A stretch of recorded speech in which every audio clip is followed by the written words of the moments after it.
টানা জাল দিয়া মাছ ধরবো। অনেকদিন পর বাসায় আসলাম, বাসায় এসে যাইতেছি, এই যে মাছ ধরবো এটা দিয়ে। প্রাথমিক কিছু কাজ আছে, ওইটা সারবো। মাটির বার দিতেছি, মাটির বারের পরে এখন আমরা জালটা পানিতে ফেললাম।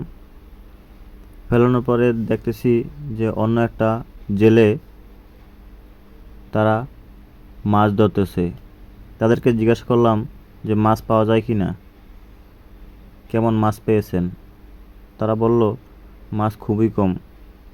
তারপর আমরা শুরু করলাম মাছ ধরা। দেখা যাক আমাদের ভাগ্যে কি আছে। আমরা এই যে জালটা টানতেছি, এক খেয়েও দিতেছি, দেখি কতটুকু মাছ পাই। গুঁড়ো গুঁড়ো চিংড়ি দেখা যাচ্ছে, একবারে ছোট ছোট চিংড়ি।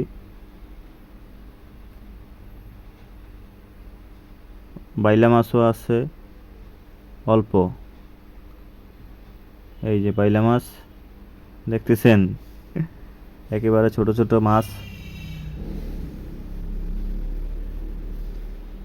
তাদের মাছগুলো দেখবো তারা কি মাছ ধরছে, সেজন্য আমি তাদের দিকেও লক্ষ্য রাখতেছি। এখন যাব তাদের মাছ দেখতে, দেখি তো তারা কি মাছ পেয়েছে। এই যে তাদের মাছ খুবই স্বল্প। তারা 4-5টা খেও দিয়েছে, তারা এই মাছ পাইছে। আমরা একটু বাড্ডা একটু কমায় নিতেছি, মাটিতে ডাইবা যায়, সেজন্য বাড্ডা কমায় নিলে মাটিতে ডাববে না। আমাদের মাছ ধরা শেষ। এই যে আমাদের মাছ, দেখা যাক লাস্ট মুহূর্তে এই যে ভিডিওটা, এগুলো পাইছি আমরা মাছ 4-5টা খেও দিয়ে। এই মাছ, যাক আলহামদুলিল্লাহ।